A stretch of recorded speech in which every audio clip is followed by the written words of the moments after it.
Well, hello again and welcome to our reading of Mark's Gospel. We're up to chapter 12, verse 1. This is the parable of the vineyard and the tenants, and this is in Matthew and Luke's Gospels as well. And he began from Archami, Lalain, to speak autois to them in parables. Anthropos, a man, effutusan, planted from futuo, an ampelona. Now normally ampelos is the word for a vineyard. This is now a third declension form of that, ampelon.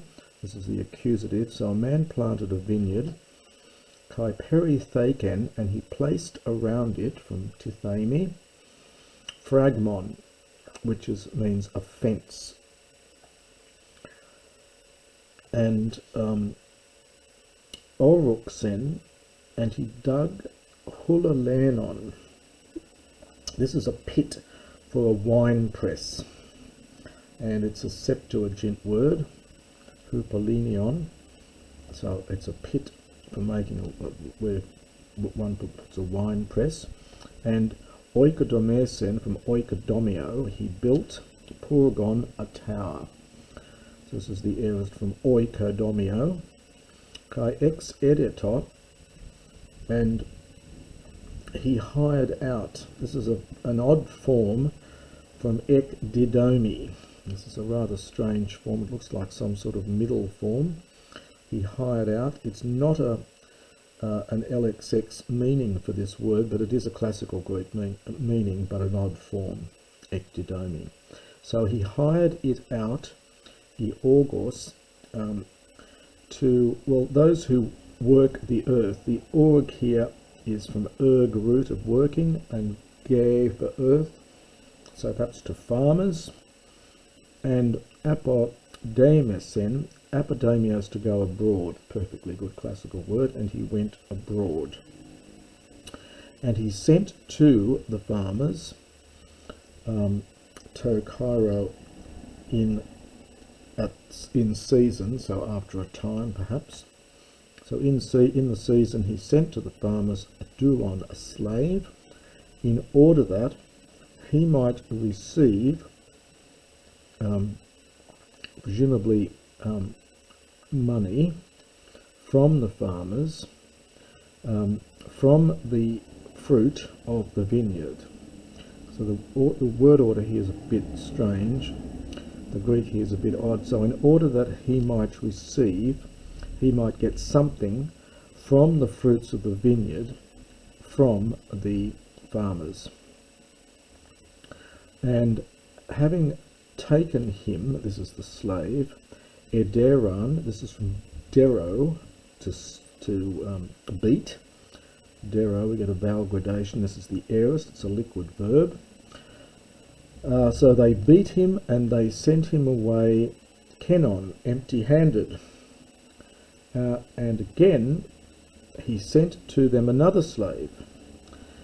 And ekepheliosan, this is apparently from some verb kephelioo, which is not found elsewhere. So it's kephelioo verb, not found elsewhere. Mark may be confusing it with kephalioo, but that usually means to summarize.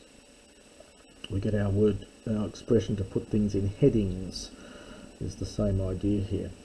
So the meaning here probably is they beat him about the head.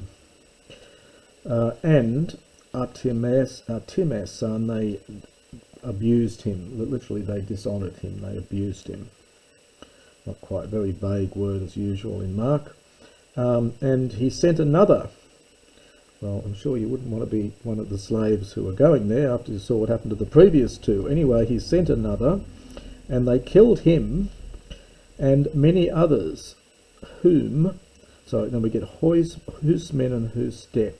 Some of them, having beaten some of them, is that dero again, as a present participle, beating some of them, and killing others, apoktinontes.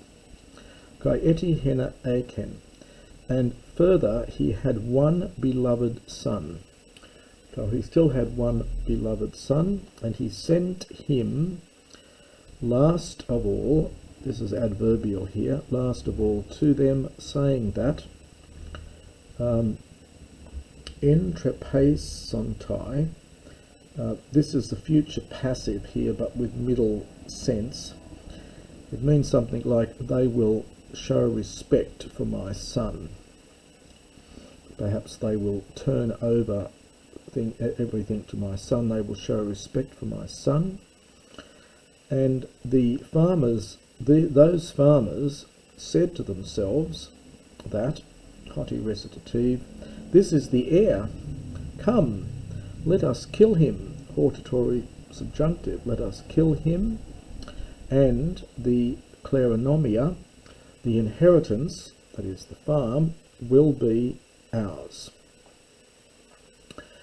And having taken him, they killed him, and they cast him out of the vineyard. What, therefore, will the master of the vineyard do? He will come, Eleusamai, future of Urkamai, and he will destroy, future of Apollumi, the farmers, and he will give the vineyard to others.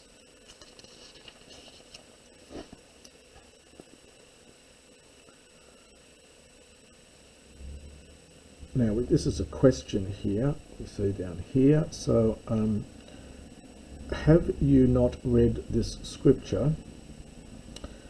The stone which the builders apodokimasan reject, the quotation here is from Psalm 118. It seems to have been a very important one in early Christianity because it's repeated again elsewhere in the New Testament, for example in 2 Peter. And it's important, of course, because they see Jesus as being rejected by the Jewish people and then embraced by the Gentiles. So it becomes an interesting, important quotation. So the stone which the builders have rejected, this one has become literally for the head of the cornerstone, so as the head cornerstone. It's literally for the head of the corner. So the cornerstones, I believe, is very important in building. It's the one that you've got to make sure you get right. This was from the Lord, and it is marvellous in our eyes. And it's a question because of what we have up here. Have you not read? And they sought Kratesai to grab hold of him, to take him. Kratio normally in classical Greek should take a genitive. It does sometimes in the New Testament. Here we're just getting an accusative. So they sought to almost to arrest him, to get their hands on him, but they feared the crowd, for they knew that he spoke the parable against them, and having left him, they departed. Now the next little section is paying taxes to Caesar. This is in Matthew and Luke. And they sent to him, not clear what the subject is, who is doing the sending, but they send, historic present, to him certain ones of the Pharisees and the Herodians, in order that agoruo here, they might ensnare him with a word.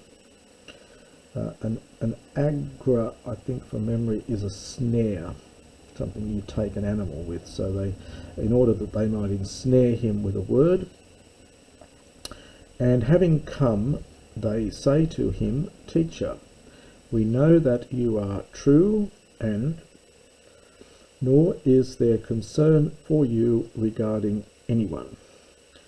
So perhaps the sense is you don't play favourites. For you do not look at the face of men. So you don't take people at face value. But you teach ep aletheas truly the way of God. and then their question is it lawful to give knison to Caesar or not? Knison is a transliteration of the Latin census, or poll tax, which was hated by the Jews. So is it lawful to pay tax to Caesar or not? Shall we give it or shall we not give it? These are subjunctives from, era subjunctives from Didomi. Might we give it or might we not? And he, knowing the hypocrisy of them, he said to them, because they're saying, oh yes, teacher, you are very good and you always preach the truth and so on, and so he realizes their hypocrisy. He says to them, why do you put me to the test? Bring to me a denarion, that I might see it. This again is a Latin word. Denarius is a Latin word put straight into Greek. And they brought it from Pharaoh. And he says to them, whose icon, whose image is this, and whose inscription? So this is the image and inscription of who? So whose image and inscription is this? They said to him, it is of Caesar. This is genitive here. And he, Jesus said to them, give to Caesar the things of Caesar, and understand, give to God the things of God. And they were amazed at him. So here again we're seeing the genitive of Kaiser, which is taken as a third declension noun, and then there's the dative. So give to Caesar the things of Caesar, and to give to God understood the things of God, and they were amazed at him.